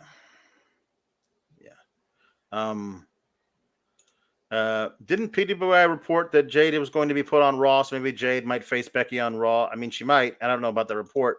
She might, and that would make sense here. But like, she's just been showing up everywhere, but not actually debuting anywhere. So I thought her sitting on a throne to watch Becky versus Lyra meant we were going to get Jade versus Becky for the NXT title. But now that's changed, so I don't know. There's just like, to your point, it doesn't do a lot that Lyra beat Becky for it if she loses to Jade, and it doesn't do Jade a lot of favors to win it from Lyra instead of Becky. It does Becky favors to keep Becky protected, but it does just feel like a weird trajectory, and it's been that way for a while. Like the last thing that was really awesome, and I don't match wise, we've gotten some really good matches, so. But like Miko versus Roxanne was the last really well booked thing. Yeah. And there was like the weird ladder match that made no sense. Indy winning, which made no sense. Tiffany winning, which made sense, but then weird feud with Thea Hale, losing to Becky because she accidentally said her name in a promo. Yeah. Becky doing a bunch of really cool stuff, and here we are. So it's just been a very convoluted picture with some extremely skilled women's wrestlers along the way and some great matches along the way. But the booking has been a little bit odd. Ryan Sakini with 2 super chats saying, give it to Lyra to lose to Jade. Or maybe they wanted Lyra to have the title before she got called up. I will say this, like the match that Indy had with Becky last night made, in comparison to what we saw tonight with Lyra, made it even weirder, the whole choice to have Indy be the champion in NXT. Yes. It didn't, like, there was no, I've seen Indy have much better matches than what she had last night on Raw. I don't know if they were hamstrung by us stylistically, they couldn't do what they wanted to or whatever, but it just didn't click in. And tonight was, really, really well done between these two ladies. It really was. And there was even a cool story going into it. Yeah, the story was good. I like that, but like now it is kind of I don't know. I wanted to announce. I have to go back and watch this segment I hated. Jason PS3 says that whole Chase U / Chelsea Green and Piper interaction is so distracting that people didn't see Boa walking up to Dante Chen in the background. We haven't seen Boa since 2020, early 2022, if that. Maybe it was even earlier than that, but like we haven't seen Boa in forever. He was doing that weird like Sting thing where like he was like hanging out like on top of like big tall things, and also he would like be a regular Boa, but then he would also like be crazy painted face Boa, Joker Boa. Yeah, I don't know. Pro Boa, Surfer Boa. Yeah, he got dropped by Solo Sikoa with Umaga face paint. That's right. Yeah, this, much like Dante, encouraging to see people back on television that we haven't. Like, one thing, cuts are the worst days. They're the worst. But one good thing is usually they shake up how they use the talent that they do have to try and better utilize them. We've definitely seen that when Triple H retakes over something. Look what they did with the Raw women's roster. Everybody's getting used now, literally. So we'll see. We'll see. Optimistic about that. I like seeing talent get reps, especially in NXT, where the point is reps. As much as we talk about booking and title reigns and all these things, and it's a TV product, they should be sound and they should be good. The point of NXT is to develop talent and get reps and move them on to be stars of your future. Yeah. Well, also, Boa returning means the great possibility of Dragon Chew, which would boost my morale considerably and lower yours. But I love Wendy Chew. I love Karen Q. I even like Dragon Lady. I don't need all three smushed together. I do. I know you do. You need Dragon Chew. You weirdo. I want the three faces of Chew. I want her to be in the Royal Rumble 3 times. Better than Killer Kelly or Killer Kelly. Well, Killer Kelly, not Killer Kelly. She's great. Killer Kelly's great. She's on Impact. Kelly, no Kelly Kelly, and no Ivory dressed up as the right to censor. Get those two the hell out. Twins? Yes, I heard that. She didn't name them both Kelly. I'm so sad. Well, she should definitely name each one of them the same name twice, whatever it is. 100%. Yeah, Billy and Timmy. I don't know if they were both boys. I don't know if they were. So Dungeon Master of Puppets says, "Hello, friend. Just here to say I love you guys and the SGS as a whole. Life is turning a positive corner. Yay! And my new job is going well. Yay! As always, thank you for being you and being here. Also, 5 Nights at Freddy Blassie's. Got that one. Thank you. We did get that one, but I like that we got it twice. Jaden Pringle says, Alex, Kate, Papa Paul, and all the SGS. I have to do dumb work, but that won't stop me from havocing with this band of misfits. Take that, adulting. Yeah. Okay, here we go. Deep Blue Chew Sea. Oh my God, I'm so glad you said that.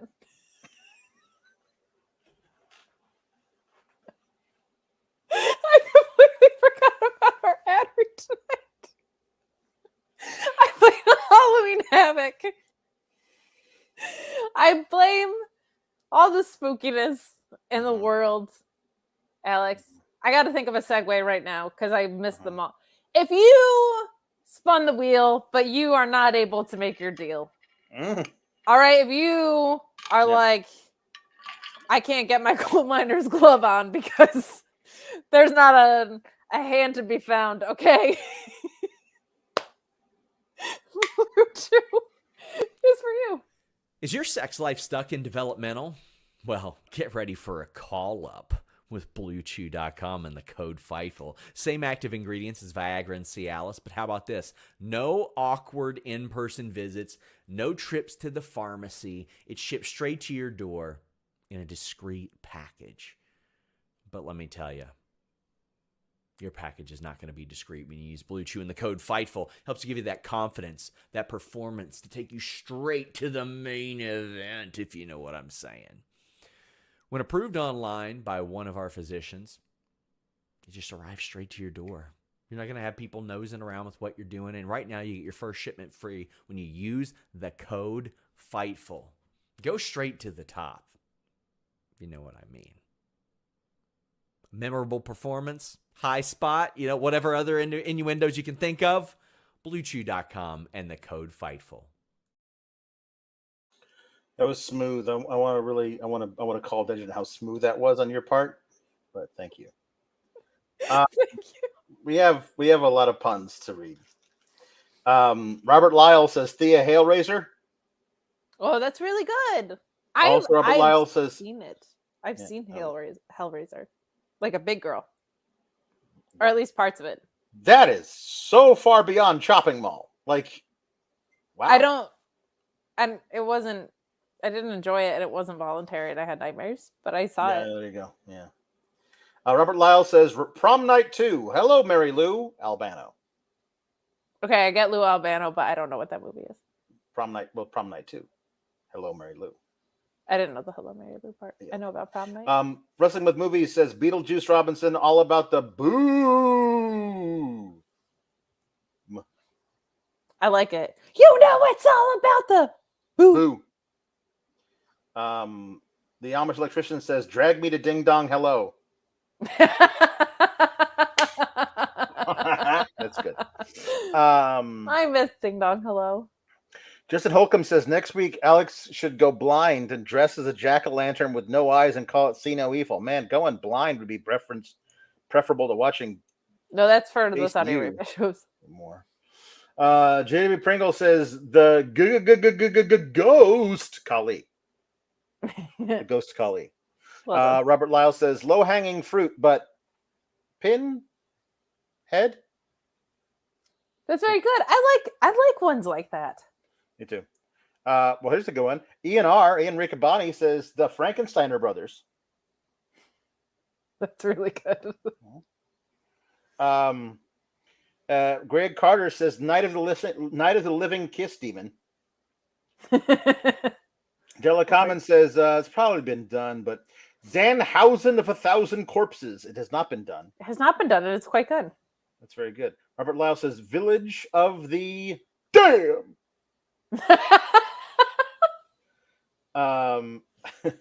Craig Carter says Moose Bumps.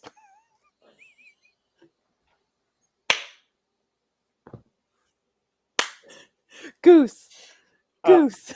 I got one. You do? Mm-hmm. What is it? Scooby Doomsday Device. That's really good. That's pretty good. Mr. Showtime says Hunter Hearst Haunting. That's very good too. All right. I don't know if you heard mine earlier, but to plug myself shamelessly, I said Bad Dude Trito. Oh, that's good.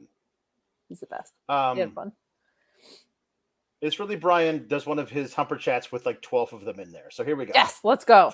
Freddie Luger, Chainsaw Jim Duggan, LA Fright Night, Isla Dawn of the Dead, Dr. Britt Baker, R.I.P., Seth Shriekin' Rollins, Coco Be Scared, Killer Doinks from Outer Space, Black Lagoon Combat Club. There you go. Hi, Sean. How are you guys? Good. How are you? What you doing? Listen, I got rated number 29 on the Pro Run-In Illustrated 500 recently. Oh my God! And I had to show up here. I have to improve myself. I've got to make a point in the home stretch of this. I've got to prove a point. I got to help put over the younger talent. I don't know who that'd be here, but nobody. I got to put over the younger talent. I'm in the lab. I'm out here getting the reps in, but I don't like my ranking on the Pro Run-In 500 rankings. Like that. Fortunately, Reg did accidentally rank me on the Black Pro Run-In Illustrated 500, so I'm very pleased with that. That's good. Well, I mean, You know, if there's anything that we've learned from wrestling, it's that you should let arbitrary lists control your life. Ooh, those were totally real, by the way. I was getting mega heat here Mega at Planet heat. Not Fitness. piped Mega in heat. at Not all. piped in at The all. lunk alarm went off, and it was real here. Oh, wow. It was Seriously? real. It They wasn't had it go piped off in that lunk time, huh? alarms. Wow. Somebody said, "Have I played at Fitness?" Yes, I am actually. Yeah, it's Planet Fitness. Yes. No, I'm hanging out with the Judgment Day right now. That's right. There's only one of two places you could be. It's Yeah. either Planet No, Fitness or the Judgment Day's house. I came here to match the aesthetic of this show. Yes. We respect that's that. it. Thank you very much. Mhm. I mean, if you were What is working out with Rhea Ripley, you're in good shape. You know what I mean? I have been. I've been teaching her a thing or two. I'm Yeah. sure. Yeah, that's how that goes. Yeah. 100%. Well, guys, I just wanted to show up here, put over the younger talent, and prove a point. Thank you. I hope Appreciate that next year you're number 22. Lord willing. Yeah. All right, good. Ridley Bryan wants us to watch Pro Wrestlers versus Zombies for Schlocktober. I feel like I don't know if Kate can stand Pro Wrestlers versus Zombies. Maybe we'll do that next year if she's an even bigger girl. If I'm even more of a grown up. Mm-hmm. I like this one from Mr. Showtime. Degeneration Exorcist. Suck it. See, this is good.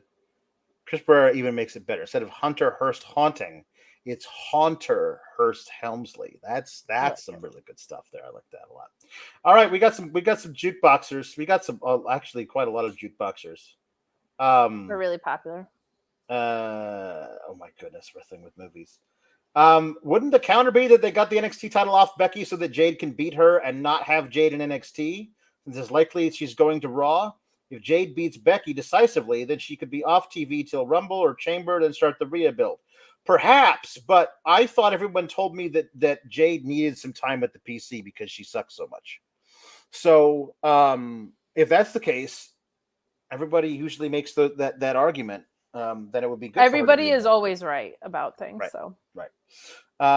K-Bill says if they do what I think, I feel more secure in my thought that Jade should have just been on the main roster. She can have compelling non-title feuds there, build to a title win instead of just winning the NXT title and basically a rerun of her AEW run. I don't know. I don't know. I don't think she's as green as some people think she is, but she's not at the level of some of the women on the main roster. She's above some of them, but below a lot of them at that point. Well, she's not where a lot of the ones that she's going to be positioned against are from an in-ring perspective, and those people are the best women's wrestlers in the world. So it makes sense. Me Norma says it's a new day of the dead. Yes, it is. And Ronald Hollick says the misfit Finleys. Okay.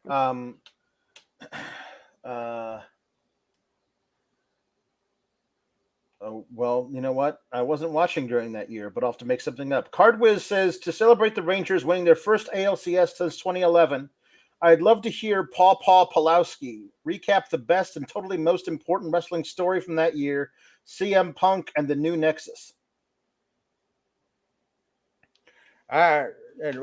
See, there was a Nexus, right? And there's mostly just a vehicle for Wade Barrett, but he had a lot of friends with him. One of the guys, he had a Ferrari engine inside of a tank, so he said. But then he turned out to be a spooky fella. They repackaged him. But then there was a bunch of them. One of the guys was Ryback. That didn't turn out too well for him. But there was a lot of these Nexus fellas that John Cena beat all of them at the same time, and that didn't work out too well for any of those guys. But then there was a new Nexus, and I don't remember who was in that. But there's this CM Punk fella, and he was a rabble rouser. He didn't like authority, so he was always trying to get one over on that Vincent McMahon. And then most of the time he did. But I don't really recall what happened. Was the one time? No, I don't know if this was part of the New Nexus thing where he won a title and then he gave a smooch. He blew a kiss and then he left. And then he put the title in his fridge. What? Did you know that CM Punk was the leader of the new Nexus? I had no idea. Yeah, right before the pipe bomb stuff.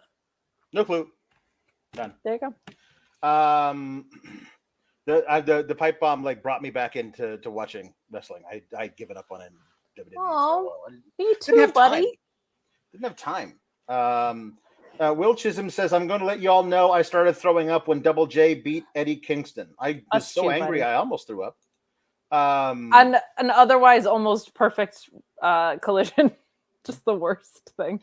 The Shining Wizard.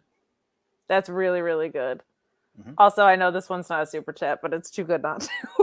That's good. It's good. Night Totaling is very, very good. Tiffany Stratton sings Every Day is Halloween by Ministry. And okay, so you do your thing first, then I'll do my thing. All right, we got to get it in 15 minutes. Here we go. That's just not true, though. Well, I live with snakes and lizards and other things that go bump in the night. Because to me, every day is Halloween. I've given up hiding and started to fight. I've started to fight. Well, anytime, any place, anywhere that I go, all the people seem to stop and stare. They say, why are you dressed like it's Halloween? You look so absurd. You look so obscene. Why can't I live a life for me? Why should I take abuse that's served? Why can't they just see they're just like me? It's the same as the whole wide world. Well, I let their teeny minds think that they're dealing with someone who is over the brink, and I dress this way just to keep them at bay, because Halloween is every day. Toodles! Mm-hmm. It's very good. Thanks. Okay, and then they also wanted Regal to sing Werewolves of London. So Get it? Because London. I'll do that. Yeah, get it. And also werewolves. I saw a werewolf with the Chinese menu in his hand, walking through the streets of Soho in the rain. He was looking for a place called Niho Fuchs. Gonna get a big dish of beef chow mein. Ah, ooh, werewolves of London. Ah, ooh, werewolves of London. Ah, ooh. You hear him howling around your kitchen door. You better not let him in. Little old lady got mutilated late last night. Werewolves of London again. Ah, ooh, werewolves of London, sunshine. Ah, ooh, werewolves of London. Thank you. No pastry reference? Mm-hmm.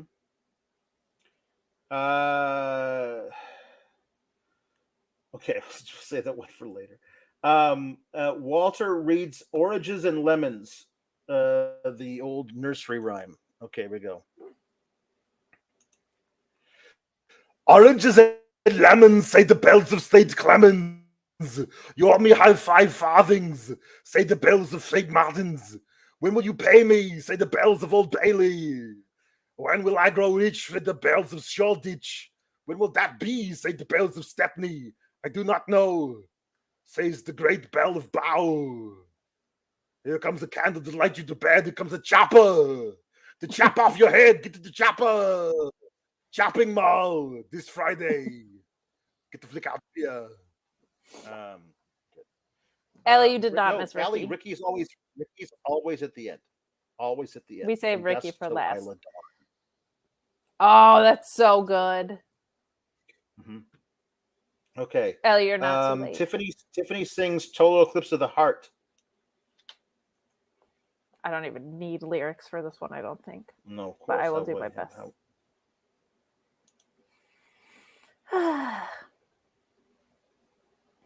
Turn around. Every now and then I get a little bit lonely and you're never coming round. Turn around. Every now and then I get a little bit tired of listening to the sound of my tears. Turn around. Every now and then I get a little bit nervous that the best of all the years have gone by. Turn around. Every now and then I get a little bit terrified, and then I see the look in your eyes. Turn around, bright eyes. Every now and then I fall apart. Turn around, bright eyes. Every now and then I fall apart. Every now and then I get a little bit restless and I dream of something wild. Every now and then I cut to the hook because the song is too long. And I need you now tonight. I need you more than ever, and if you only hold me tight, we'll be holding on forever, and we'll only be making it right, because we'll never be wrong. Together we can take it to the end of the line. Your love is like a shadow on me all of the time. I don't know what to do. I'm always in the dark. We're living in a powder keg and giving up sparks. I need you tonight. Forever's going to start tonight.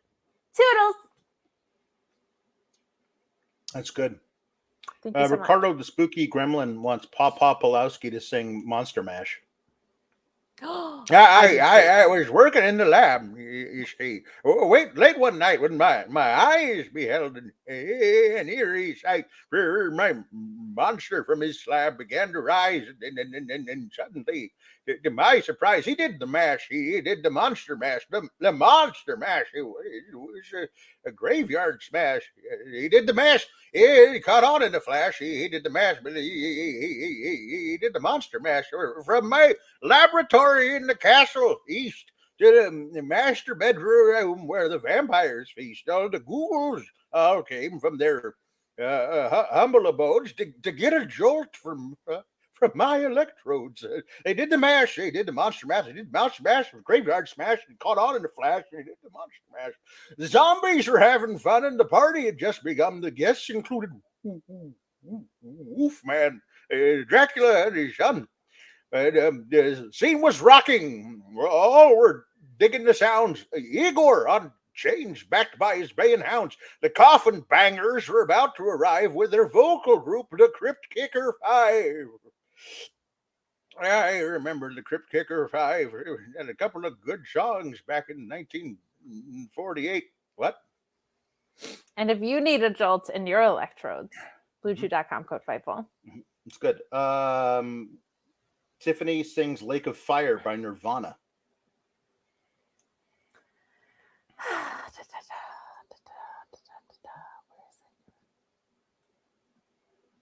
Thank you for recommending Grudge. We respect that in this household. Where do bad folks go when they die? They don't go to heaven where angels fly. Go to a lake of fire and fry. See them again till 4th of July. I knew a lady who came from Duluth, bitten by a dog with a rabid tooth. Scroll because of ads. Where'd it go?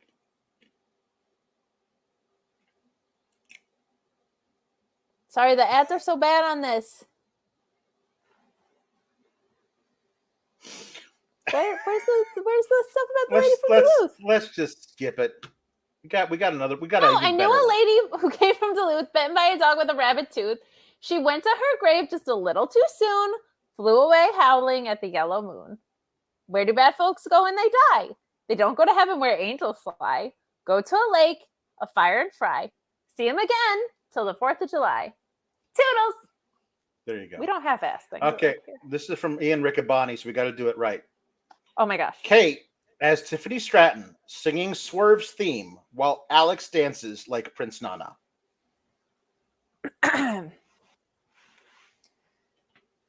Swerve, swerve, swerve, swerve, swerve, swerve, swerve, swerve. Top rope, catch a vibe. Catch a foot when I drive. Big pressure I apply. In the ring, you won't survive. Yeah, I swerve when I drive. Yeah, I swerve when I drive.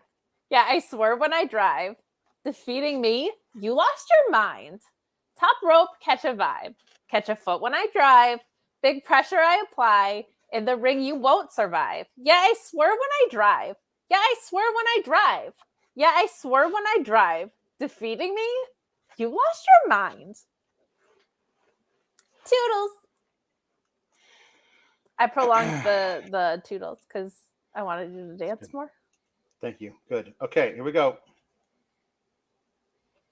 So, see if I can get this on. Ian Riccaboni, we were happy to appease you. Okay, good.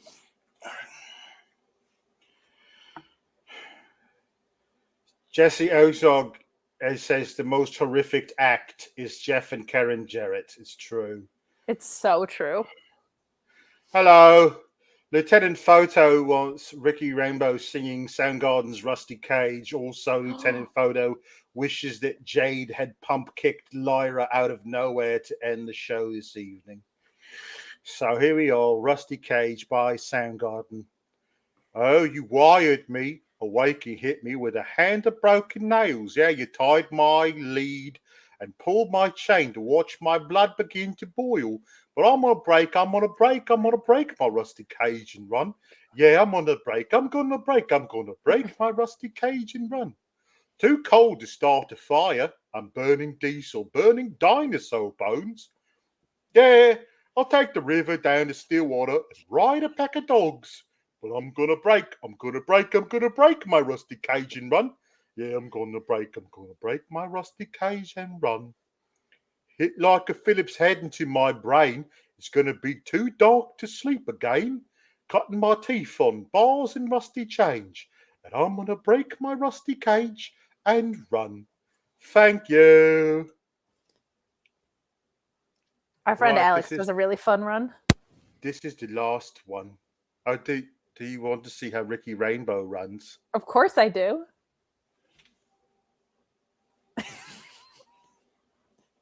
You're such a gentle. I don't run very fast. No, nor should you. Where are you in a hurry to go to? That's not your vibe. Nowhere. No, Nowhere. absolutely not. Right, okay. Orion Ben says Ricky Rainbow, that's me, does Purple People Eaters. So I'll do that one. I liked in Rusty Cage when you go, yeah. Yeah. Well, I saw the thing coming out of the sky. It had one long horn and one big eye. I commenced to shaking and I said, ooh-wee. It looks like a purple people eater to me. It was a one-eyed, one-horned, flying purple people eater. A one-eyed, one-horned, flying purple people eater it was. A one-eyed, one-horned, flying purple people eater sure looks strange to me. Well, he came down to earth and he lit in a tree. I said, Mr. Purple People Eater, don't eat me. I heard him say in a voice so gruff, I wouldn't eat you, 'cause you're so tough. It was a one-eyed, one-horned, flying purple people eater. One-eyed, one-horned, flying purple people eater. One-eyed, one-horned, flying purple people eater. Sure looks strange to me. I said, Mr. Purple People Eater, what's your line? He said, eating purple people, and it sure is fine. But that's not the reason that I came to land. I want to get a job in a rock and roll band. Well, bless my soul, rock and roll, flying purple people eater, pigeon-toed, undergrowth, flying purple people eater, we wear short shorts. Friendly little people eater, what a sight to see. Thank you. If you have a one-eyed, one-horned, pretty purple people eater and it's not eating people, Bluechew.com, code Fightful. No. Hey, I'm going to plug my thing now because I really liked it and it was fun earlier today. Plug it. So I had a guy named Bad Dude Tito on. Can you just say Bad Dude Tito in your accent? Bad Dude Tito. Yeah. That's the guy. We ran down the New Japan Fighting Spirit Unleashed card, and he told me who on the card was bad dudes and who were not so bad dudes. He said that Okada was a pretty dude, but not Okada. Sonata was a pretty dude, but not a bad dude. He called out Tanahashi. Oh, no. He said Eddie Kingston was a bad dude. That checked out. Oh, he's a bad dude. He's a really bad dude, we decided. He's a bad dude. But he also told me about all this cool stuff that his wrestling school was doing at SoFi Stadium. And we talked TMDK and we talked all these wonderful things. So please go to my YouTube channel at Miss Kate Fabe on YouTube and check that out. It's about a half hour long. We had so much fun. It was such a blast running through that card, which is actually pretty stacked. That pay-per-view is on Saturday. And bad dude as he may be, also a pretty cool dude, that Tito. Yeah. We stand him. So also cool dude Tito. That is correct, Ricky. Right. Okay. So check it out. We'll see you all next week for night 2 of Halloween Havoc. I probably will near the end. That's usually what happens. So are you dressing as anything for Halloween this year outside of our show? No, I'm my own costume. You're your own costume? I'm always wrapped in a riddle and wrapped in an enigma, wrapped in an egg roll wrapper, wrapped in a tortilla that is toasted just so. It's beautiful. Keep cool, gabagoos. Thank you. Thank you.